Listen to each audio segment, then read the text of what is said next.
afternoon. How's everyone? Yeah? Good. Your Midem's been good? Yes, good. I'm Ani Johnson. I'm associate professor at Berklee College of Music. And we're going to run this session like I run my classroom. So there's going to be a little back and forth. I'm going to ask you some questions. I want a few replies, so don't be shy. If you want to move up closer, that's good too. So the first thing I want to ask is, who is an artist?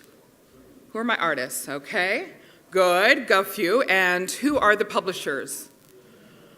Okay, good, we've got some publishers. Any videographers? Film people? No film people, okay. Well, we're gonna get to know some of those film people. So my big question for you as publishers and as artists are, do you have any kind of synchronized content? Do you have videos up on YouTube, for instance? How many people have videos up on YouTube? Good. Are your fans coming to see them once a week? How many people once a week your fans come to see your content? It's not much. Are you holding events? Anybody holding events on their YouTube channel? Nice, great. Anybody distributing any other place than YouTube? Any place, video content, Vimeo? Yeah, okay. What are some of the places that you are distributing? TV outlets, great, okay. So one of the things that we're going to talk about is some alternative opportunities for this synced content, because that's what it's all about today, isn't it, right? Putting picture with our music. And so good news is that sync worldwide is growing. So those of you that have synced content and you're trying to get it represented, you're trying to get it distributed, this is a good year for you. I just want to give you a few statistics. Francis Moore, chief executive of IFPI, says digital music and technology are now driving the innovation. So get to know your engineers, get to know your tech guys, get to know your app guys, get to know your filmmakers. In the IFPI report in 2013, income from downloads, sales, subscriptions, music video streaming, digital radio, performance rights, sync rights are all seeing growth. So that's been down for the last few years, since 2009, since the recession. And now that's all starting to come back into play. And in fact, it's doing really well. Record companies' digital revenue for 2012 are estimated at $5.6 billion. That's up 9% over 2011. And that's accounting for more than 34% of total industry revenues. That's good. There's also, a part of that is the sync revenue of $342 million in 2011. So they haven't released yet our 2012 and 2013 report yet to show how much of that is sync. And a lot of people aren't really looking specifically at sync, but this is an area of growth for the industry. So I want you to continue to think about that. So our biggest digital sync sensation is Beyonce. Everybody, who picked up the Beyonce album? No, really? I picked it up because I wanted to see the videos, of course. So Beyonce, one of the things that she said is that when she creates music, she actually sees a visual, that the two are partnered in her body, in her mind. And so she dropped this visual album, 17 videos, 14 songs on December 16th. And she actually set a domestic gold record in the US with 617,213 digital albums. Not digital singles, digital albums sold on iTunes. And she did that because she used windowing. She said, I'm only going to release this as a full product. With all 17 videos and all 14 songs, it's a bundled product. You can only get it as a digital product. There's no product in the store, no retail product. And you can't buy it as a one-off single. You have to buy the whole thing. Well, the fans didn't have a problem with that. She windowed it from December 16th to the 20th, forcing consumers to purchase $15.99 album. And then this was, of course, 1 week before Christmas, which was kind of a risky thing to do with no promotion. It could have ended up maybe an impulse buy for some, but I think it was actually marketing genius. So my question to you is, do you think that this is the death of traditional marketing? Are we only going to see kind of back to this album-oriented radio or visual albums? Album-oriented visual radio. That would be exciting, wouldn't it? So if you look here, there's there's all of her tracks doing really well. Worldwide, she sold over 800,000 albums in 3 days. No a la carte singles, full album only. Went to #1. Yeah, she did pretty well. And this is why she did it. She said, I don't want to release my music the way I've always done it. I'm bored with that. She felt like so much gets in between the fans, all the promotion, all the hype, and it wasn't really legitimate. It was just fluff. And she said, for me, I want to really connect to the fans, and I want to just put this out, and I want you to see what I'm seeing. When I create this music, this is what I'm seeing in my head. Well, with social media, we have this lovely little thing. Social media spreads virally, and in this case, Beyonce didn't need any kind of marketing because the fans did it. Beyonce's surprise album, the people at Twitter created this sparkly illustration of where people tweeted about Beyonce in the hours before and after she dropped. And here we go, you can see it. It's going to start to light up. The bright white glow hits around 12:25 a.m. Friday morning. After the release, keeps glowing until about 2 a.m., at which point even Beyonce's hardcore fans go to bed. But Twitter said that they saw more than 1.2 million tweets about this album in the 12 hours after it premiered. So by that afternoon, Beyonce had sold 828,700 albums worldwide. Not bad, right? That's a good day. It was a good day for Jay-Z and Beyonce. Little Blue. Everything's good. So, is this how we're going to continue to do it? So again, she says, I see music when when I'm connected to something, I see a visual. It's usually tied to an emotion, a memory, a thought about life, and they're all connected to music. So I want you to take a minute and think about your experience of music. How do you experience it today? Is it just with an iPod? Is it on your computer? Is it digital? Is it streaming? Are you using different services for different things? Someone asked me yesterday, why do I pay for Spotify? I said, well, I travel a lot, and my Spotify is in my car. I plug in and I pay for it. And when I travel to New York, it's 4 hours, and I use it instead of having hardware like XM radio. Sorry, XM. But that's what I did. So the disruption there, I didn't even bother to buy the hardware for XM radio or Sirius. I just went straight to Spotify, and that's when I listened to it. I listen to iTunes radio when I'm at home. I don't know why. That's just my preference. And that's the great thing, is we all have these wonderful options. And then sometimes I listen to vinyl. I just went to a concert by a band in the 90s called Self. You guys know that band, Self? Kind of funky alternative band. And with our album ticket that we purchased, we arrived at the concert, sold out concert in New York, and we received limited edition, remastered vinyl, hand-signed by the artist, numbered. And that was, you know, an add-on. And we immediately went home and listened to the vinyl because, of course, the vinyl was so much richer, wasn't it? So again, additional content that we're getting, and this is great for the artist and for the fan. So, we've come full circle. Fans are again craving that immersive experience, that connection to friends, family, excitement, right? New music, new dance step, new media. All right, so how many people remember when Thriller came out? Anybody old enough? Okay, I'm with you. It was amazing, right? We waited until we got home from school. We turned on MTV when it was still playing music videos, and we waited for Thriller to come on. We watched for those 7 minutes, and we learned the dance steps, and we were doing the thing with Michael Jackson. And, the whole neighborhood was in my living room, and, we were having a great time. We were like 11, 12-year-olds, and that was our immersion. That was our experience. If you go back a little further, when the Beatles hit, I wasn't born yet, but those of you, when you first discovered them, maybe you weren't alive when they first hit, but think about when you first discovered the Beatles. I was in 4th grade. I was 1979, long after they had launched, and it was over and done by then, but it was my first time. It was my experience, and it was really earth-shattering for me. I was in 4th grade. My friend Shauna McCollum introduced me to them at a sleepover. We sat on our bunk bed. She pulled out the vinyl, out of its sleeve, and she put it on the record player. And then she handed me the vinyl, and we looked at it, and we read all the liner notes. And she says, I have this song memorized. Oh, what's this song about? And we started talking about that. And the sun started to go down. We smelled dinner cooking, hamburgers and fries and milkshakes. Just like the 50s, just like the soda shop, just like the Beatles. We were almost there with them.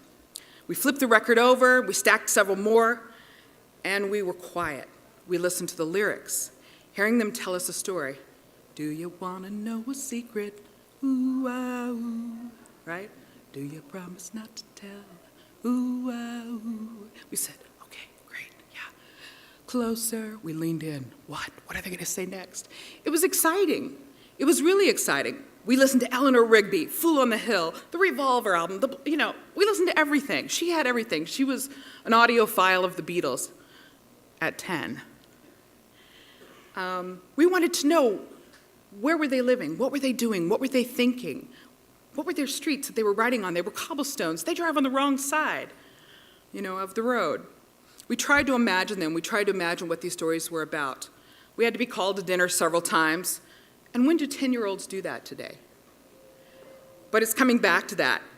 Think about it. When Dylan dropped his first album, when Bowie dropped it, when the Stones dropped it, weren't you having an immersion or an immersive experience of music? Weren't you sharing it with your friends?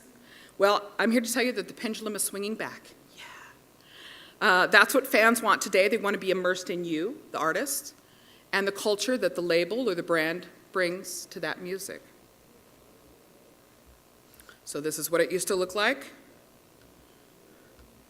This is what it is today, but we're trying to bring it back here. So again with Beyonce, that's what she did. She created 17 videos about her life, her love, her daughter, her jealousy, her conflicts, her sexuality. She let us into her life. We could identify with the icon. We could say to ourselves, I've been through that. Yeah, jealousy sucks. It's been transformative. It's been a way for her to connect with the fans. She said creating a body of work is lost in pop music. She wanted people to have a different experience.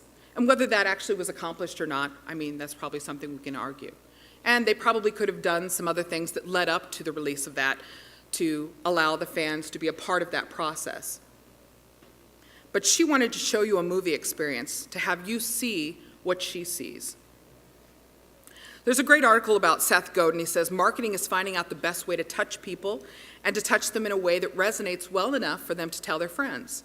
He asks us to think about how can we as artists or executives amplify this story about the artist. That's what we're trying to do with branding. He goes on to say, as we become more and more dependent on video to tell the story, or syncs to relay information about our brand or our artist lifestyle, artists no longer fill this slot. So that's Seth Godin's words. They're creating tribes of fans who want to go somewhere, hang out with you, the artist, and other fans in the tribe. So Grateful Dead did that really well back in the 60s. They held a party for 10,000 people.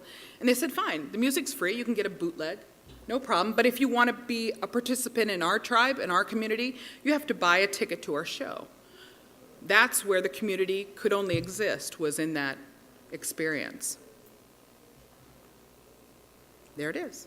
Pretty exciting. Anybody go to a Dead show? No? No, boy, we were missing out. It's a good time. 40 years later, we return to this model, creating a physical and a virtual environment for the fans to swim in, to soak themselves in, and to get lost in. Chet Baker had it right, even in the 50s, with his album called Let's Get Lost, one of my favorite albums. You guys like that album? It's a great album. Fans really want to escape into the beingness of the artist, to live your life for a while, to wear the clothes that you wear, the brands that you wear, eat the things that you eat, have the healthy lifestyle or not healthy lifestyle that you have. So what does that mean for us in brands? How do we do creativity in this age? How do we market using sync? How do we link the visuals to the branding, to the lifestyle, to the artist, and create it so it's meaningful, so it really reflects what the artist is about, and not just, hey, let's put them, with a drink. Let's put them with a watch, but something that actually resonates with the artist. So the first thing we do is to look at a business model, and I was at a great rethink a workshop a couple days ago with Alan Bargfried and Amelia Moyon, and they talked about these strategies, these new business models. And they talked about your resources, creating, your album, your video content, your artist lifestyle, what you actually do internally, sell albums, sell concerts, sell merchandise. But really most important is, what is your value proposition? What is it that you offer to the world that's different? And in marketing, we call that differential benefit. What is that thing that sets you apart from your competitors? It's pretty important. So how do you engage the customer in a different way? And today we have to do that through tech, and we have to do that through brands. You're going to hear that over and over in Midem. I'm sure everyone's, all week it's been brand case studies, right? How can you get that with the brand? And Marty talked a little bit about that too with Jay-Z, which is cool. It's great. And then as you do your external activities, you want to figure out how do you do these brand partnerships? How do you find a Diesel Jeans partnership? Does that make sense for a rock and roll band? Oh yeah. All right, a little bit of leather, maybe some fake tattoos, maybe some Jack Daniels. That sounds good. Those are all good things, but they've got to be authentic. So this means when you think about who you are, your authentic self, you make the time to discover a brand that is truly about you and your music. You want to make an authentic connection so it's not a feeling where the fans feel like you've sold out. So Beyonce did Darion, a clothing company that she had started with her mom. And she did that because they used to make their costumes back when they didn't really have money for fancy costumes. And Michael Jackson's family did the same thing. And so this is a natural extension of her brand, Darion Clothing. In fact, my glasses are Darion. They're sparkly, just like Beyonce. Love her. But it tells you something about her, what she likes, what she's about, nice clothes, and things that are about her. So, innovation in sync. How do we do advertising? So we must create content that reflects lifestyle. So here's an example. I'm going to show you one of my, I can't tell if it's my least favorite or not, but it reflects a lifestyle, Justin Bieber's lifestyle, although I hear his lifestyle's been changing this last weekend. So here's a commercial I want you to take a look at. And I want you to look at what is the message, and look at what is he actually selling, and how is he selling it. And see if you can find some misses between the connection between the brand partner, Macy's, and between Justin Bieber. It's almost midnight. Yes, Macy's Black Friday sale. Ooh, ooh. Hey, Justin, do you think you could avoid the whole wink, nod, smile? Come on, everyone loves the wink, nod, smile, bro. Well, do you remember last year?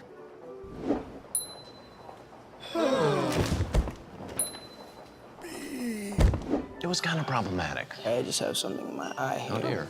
Got it. Oh, hey! Bieber fever. Buy any Justin Bieber fragrance and we'll donate $2 to Make-A-Wish. Macy's Black Friday sale starts at midnight. All right, so it's cute, right? He's funny, he's charming. What's he selling? Anybody, shout it out. What's the commercial for? Cologne. What's the name of the cologne? Ah, right. The voiceover from the girl saying Bieber fever is actually over the top of it. You can't hear her say Girlfriend, the fragrance by Justin Bieber. Big misstep. This is important that you find a way to do these traditional advertisements where it's really tight connections. So here we hear a female voice at the end. Buy the perfume, Macy's will donate $2 to Make-A-Wish. Should be Justin's voice. There's more connection to the brand when the artist actually does the voiceover. What kind of music was in the background? Did we even hear any music? Not much. There was kind of a Muzak elevator instrumental in the background, no noticeable tune. Again, another misstep. If you're going to brand an artist and actually connect them, Justin Bieber's Mistletoe, he has a Christmas song, put that in the background. Again, that's something where they've made another misstep. But mostly, I really think that you have to think about the different demographics. Who are Macy's buyers? Who shops at Macy's? How old are they? Are they 21? No. Are they 25? Probably not. 30? Maybe.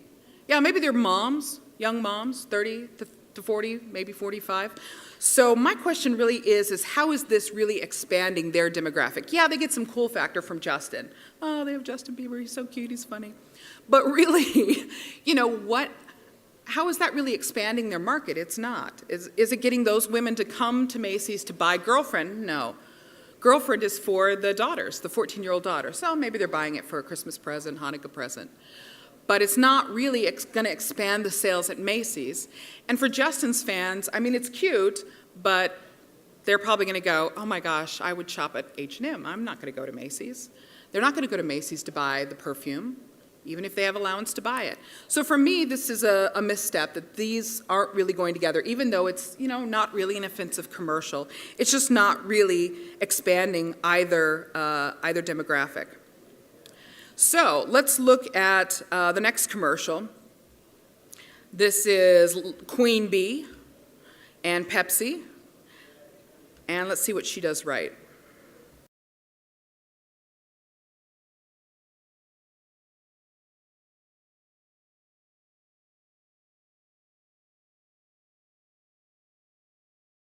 Pepsi got it right.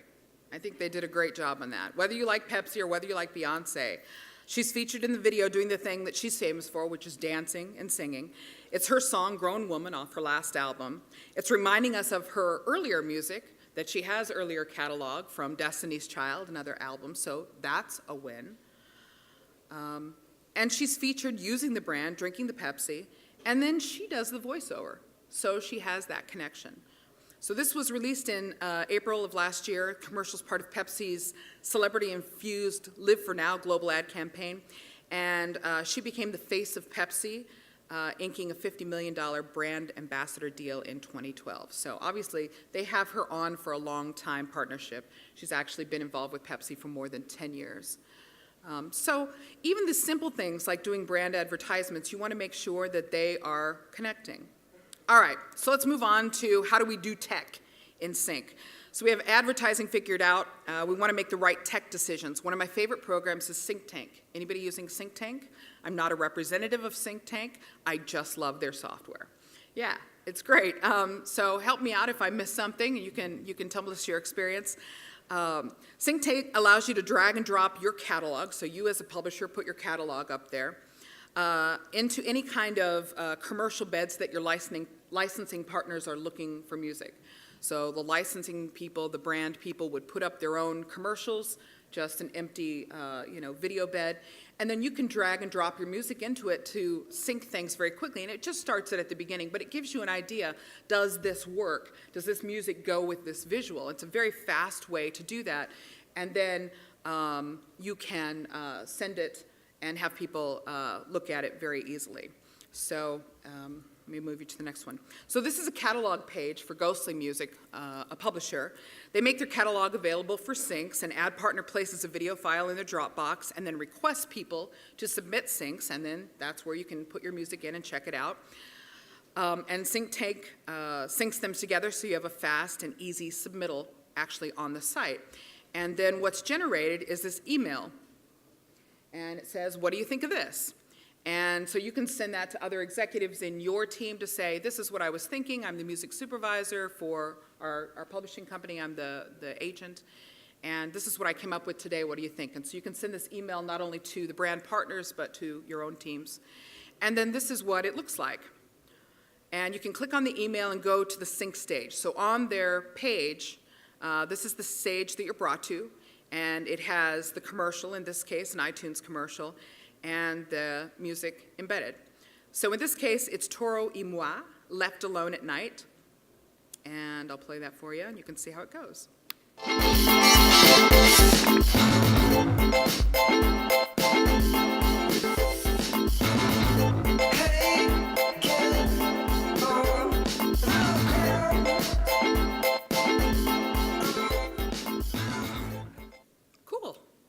And so you can just do that over and over. You can take, and the great thing is that even if you're the publisher and you have thousands of songs in your catalog, you can search by genre, beats per minute, by different artists that you're thinking of, different moods, and pull that up and then just start dragging that in there and create multiple syncs so that you get an idea and send those off to your brand partners.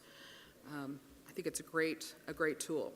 If you are on the other side, if you are a sync agent or a music supervisor, you can go to the pre-cleared songs on that publisher's page, type in the search by artist, track title, album title, writer, genre, music, moods, tempos, pitch, whatever, and listen to these songs all with similar characteristics. And you can do that across different publishers as well as songs within individual publishers. And I wanted to show you this sync that I came across here between Ghostly Music and Red Bull. This is a little bit long, but it's one of these things that they're putting on YouTube. It's more like a visual podcast. And it's deep content, and they're sending out a team to shoot these videos with their brand partners. And it's content for the fans that are not just about a commercial. It's not just about the brand. It's telling a little bit of story. And so this is about 7 minutes, but I want you to take a look at it because it's actually really beautiful. So this is the world's best wake skaters skating over a cranberry bog. Red Bull Cranberry was the brand promotion. And the music is Tycho's Daydream and Horner Music Light on Blue.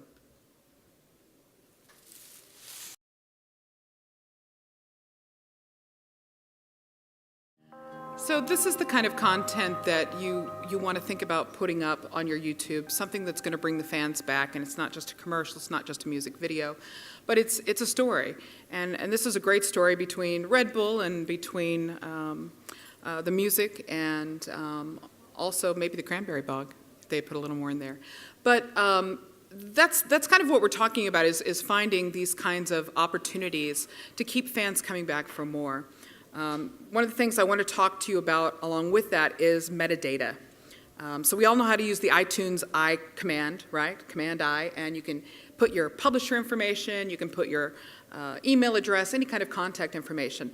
I predict, because I'm a licensing person, that that's actually how we're going to license music. You're going to be able to hear something, you're going to be able to right-click on it, see the content owner, and you'll have your PayPal or your bank account already attached to your music service, and you can just license it right there. So Harry Fox Agency allows you to do that. RightsFlow allows you to do that. You swipe your credit card and you can do a mechanical license cover for a song for your album. So I predict this is probably what we're going to do in the future. So metadata is going to be really important.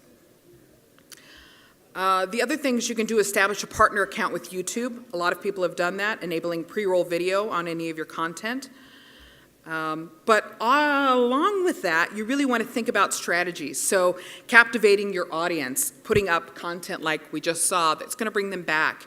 You want a call to action, directing viewers to, not only just give a thumbs up or a thumbs down, but to create comments and say, I'd really like to see this video with the artist. I'd really like to see behind the scenes making with the artist. I'd like to hear them talk about how they feel about Red Bull, or why was this music appropriate for this synchronization.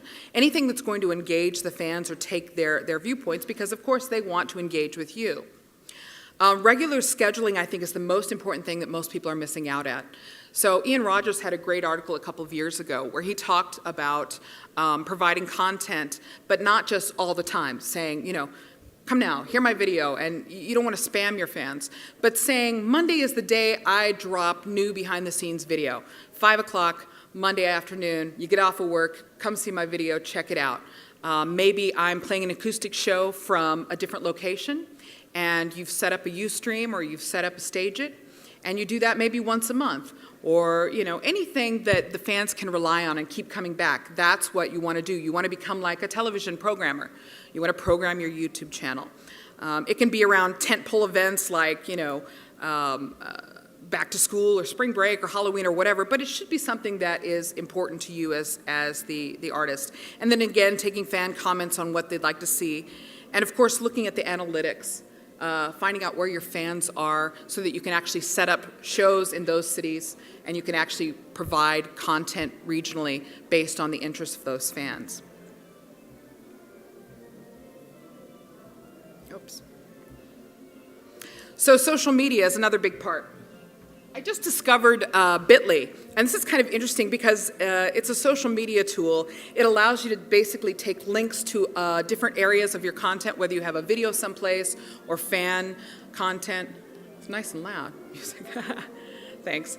And it allows you to group it and basically roll out an entire marketing plan with all of these links in one place. And so Bitly you might want to check out as a social media tool because it's very easy to aggregate all of the information at once. Yeah. Oh, cool. Go ahead. Let's do it, right? You're welcome. Another resource that I found.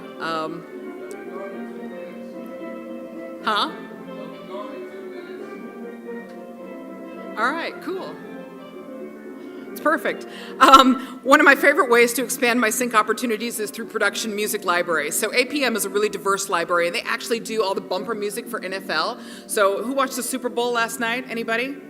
Yeah, I grew up in Colorado. I was a Broncos fan, so didn't work out for me last night.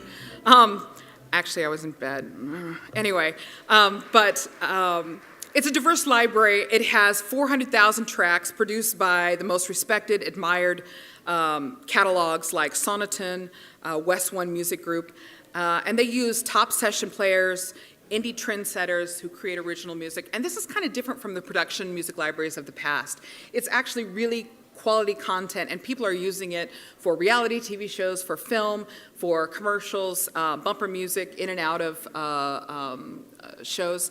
And so you might want to consider going to look at the production libraries. There's actually in the US a production library association that lists actually almost 100 production libraries, and they each have their own kind of genre. Some deal only with music from the 70s or things that sound like music from the 70s. And other ones are more indie streamed pop artists, and some are like NFL music, high-powered guitar.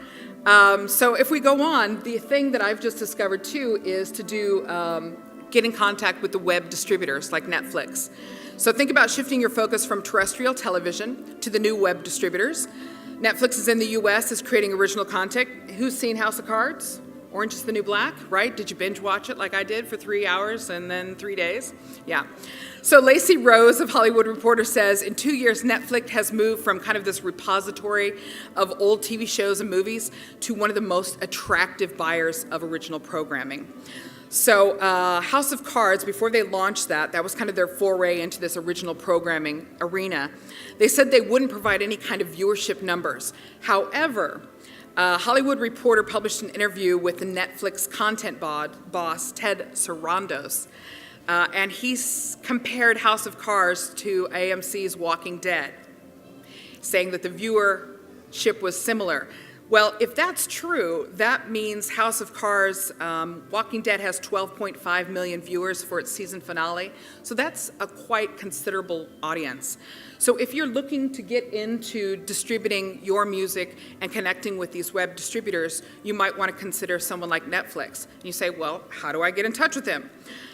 So one of the things you can do is to actually go to IMDb, and for $14.95, you can get a subscription which gives you access to these content provider, their addresses. So here you can see the production company is Trigger Street Productions and Panic Pictures. You can actually get their information, their address, and contact them directly. So you should be doing that for all kinds of television content, all kinds of film, indie film, commercials. You can do that all through IMDb. It's a wonderful resource. Good news also for those of you outside the U.S. Who's outside the U.S.? I have been this week. Yeah, so most of you. Yay, okay. So Netflix, I was really sad. I went to Valencia last week, and I was not able to see Netflix or anything because they don't allow it. But Netflix is locking down content rights ahead of its planned expansion to Europe. They're focusing on Germany and France. And of course, all the media companies in Europe are fortifying their web video defenses. Most of them have content that can be subscribed to for about €10. German satellite operator Sky Deutschland launched its own Netflix service called Snap. That's going to be a competitor. Canal Plus, division of Vivendi, also has 300 subscribers using Netflix service Canal Play, and that doubled last year. They went from 150 to 300,000 subscribers. So there's going to be great competition, which is great news for all of you who are doing sync. There are a lot of people that you can reach out to get your product to. All of these content providers need music. And then there's also global TV streaming site Viki. They released their 2013 mobile report. It showed that its mobile app install base shot up from around 1.5 million, which was about 18 months ago, and last year was 17 million. So these are 17 million people streaming Viki on their mobile phone, watching TV content on their mobile phone. 26 million monthly viewers are now using these mobile devices, according to Viki. So here's a few more stats for you. 70% of Viki's mobile viewers were on Android phones. How many people are Android users? All right, good. You guys are who they're aiming at. 27% were on iOS devices, 3% were on other platforms. In Q4, Viki saw Android viewership increase by 67%. And this is mostly growth in Asia. So what they do is they take cheaply licensed TV shows in countries like Japan, Korea, Turkey. They bring it to the fans outside of their home market. And actually, these fans were, the first market that was watching was US, then Canada. The third biggest market was Indonesia, followed by Mexico and the Philippines. So your music could be distributed worldwide. So what does this mean for Sync? It means there are a variety of international content providers that need your music. Here's also another option. Applications. You guys know the T-Pain application? All right, we'll let it go here. So it's an auto-tune application. It's like karaoke with auto-tune added in. And it's mobile karaoke. They load in the tracks and people can rap or sing or do whatever over it. So this is what this is. It's called T-Pain. This is called T-Pain. This is called T-Pain. Okay. It's my brand new application I'm bringing out. It's called T-Pain. And it's basically auto-tune for the iPhone. Show us how it works. Y'all about to show yourself how it works. Just sing what you want to sing, buddy. Just sing into this bitch one good time, Shawty. I can't hit a high note right now. You sing it a little bit. I don't sing. I don't sing though, that's the problem. Just sing. Sing. Singing it? Sing. Yeah. Oh, it's auto-tune on that. Look, I sing it to the... Yeah. Miss Carrie, baby. You like that? So bananas. Oh my God. You might want to think about putting your music into an app, having your music be things that people can rap over. And then finally is sales. That's the real indicator of our success. Fast Company reporter Alice Trong talks about T-commerce, or television commerce. She says that this year, of course, advertisers pulled out the stop for all the Super Bowl ads. Were they great? Did you watch them? Yeah? Yeah, they're pretty good. So there's this great one in the second quarter of the game. H&M had an ad that was powered by delivery agent technology. It lets viewers make purchases from television shows and ads, okay? So this is what that looks like. So partnering and actually having the sales happen right there. So this isn't the...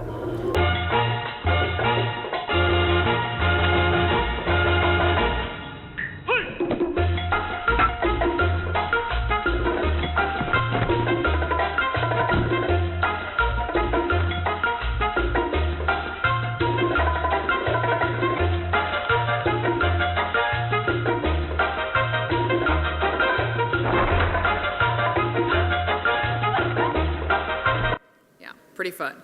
So that's a great alternative. There's also Pradix, helping fans track down the looks of their favorite shows. You can actually go on here and say, I watch Pretty Little Liars. I want the outfits that they had, and you can look up the show and buy the clothes there. There's a video demo here of a service called Plinkers, product linking. They create links between products inside premium videos. I'll show you a minute of that. And then the very last one. I'm going to Model UN, but we're dining tonight, right? Better 7 o'clock. Oh, I don't know if I can go out again tonight. Why? What are you doing? Do we have a reservation? Yeah, I mean, doesn't it take like 2 weeks to get a table there? Not if you slip the maitre d' 100. Oh, and don't forget, Jay, you own. All right, so then it pops up. There's little targets that you can click on if you want what they're wearing. So this is the tool called Plinkers. Yeah, embedding actual lifestyle products with the music, with the show. You're going to go buy the handbag.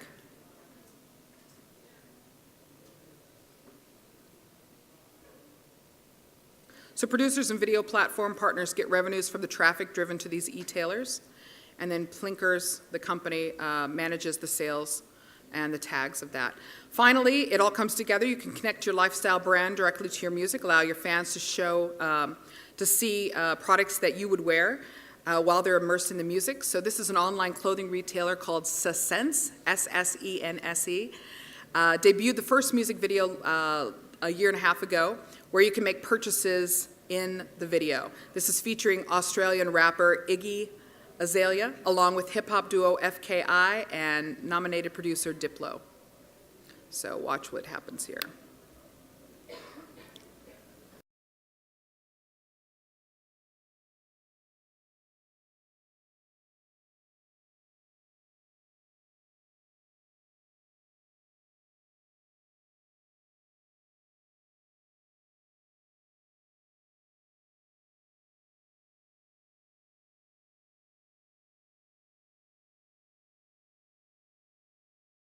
You just click on it, stop in the middle of it, shows you everything that's available.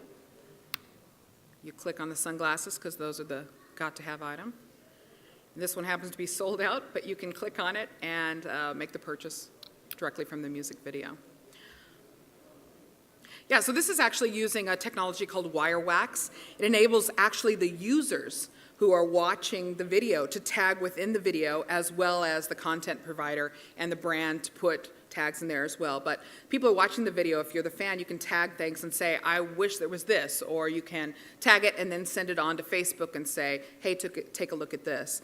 It's very interactable shopping and obviously sync content provider success. Huh? No, this is now WireWax. Yeah, another company called WireWax, along with Sense, S-S-E-N-S-E. Yeah, that's all. Thank you.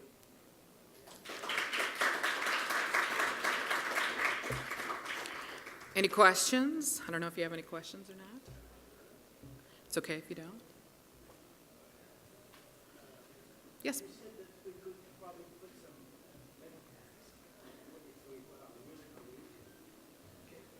Can we just, for example, set well, this song is available for sync, yeah? Oh, yeah, absolutely. There's People no problem are with doing that as well. I find that it's a pretty crowded stage, though. It's hard for people to search. People are using YouTube to search for music, for content, but most people are going through more professional things like the production music libraries. Yeah. Yeah, those kind of services, or finding some kind of a sync agent to go through. Either in-house, have a sync agent, or finding somebody outside, like Massive Music, who would handle your content. Is there any difference between a sync agency and a publisher, traditional publisher? You know, most of the time they want all the rights for eternity. Yeah, and that's really the main problem when you want to be independent. Yeah, that's a great question, because it's more competitive, especially with the production music libraries. You're getting, it used to be you had to retitle your music, and then they would keep anything that was synced out of that library. They would own part of that. Yeah. But that's becoming more and more competitive, and over. you're able to keep it, and they're taking more of kind of a placement fee rather than holding on to copyright. So there's a lot of room for negotiation in the libraries, as well as with the sync agent, who instead, a lot of the agents I'm working with are just doing almost like a booking agent, where they're putting a 15% fee on top. Yeah. So, for example, if a publisher is asking for singing and keeping everything, you can say, wait a minute, I'm going to and that's why I love Cobalt. I mean, I have nothing, I have no vested interest in them, but they are really allowing the artists and the publishers to keep a hold. Cobalt. Cobalt. Out of Sweden, yeah. Yeah. They're actually doing these licensing deals where they work as a sync agent, and Yeah. they don't own your master rights or Yeah, your publishing exactly. rights. And I think that's the way this industry really needs to go. It absolutely needs to go because the partners, you know, they have a vested interest and they want to keep their copyrights. That's their value. Yeah. Okay, you just forgot something in your first topic when you were talking about the 60s and 70s. Yeah. You forgot to talk about drugs. Drugs. Drugs? Yeah, because we were listening in different way. We were using LSD and marijuana. And that's, you talk about burgers. Yeah, you talk about burgers, but yeah. That's a whole different brand. Yeah. Well, thank you very much. Great to see you.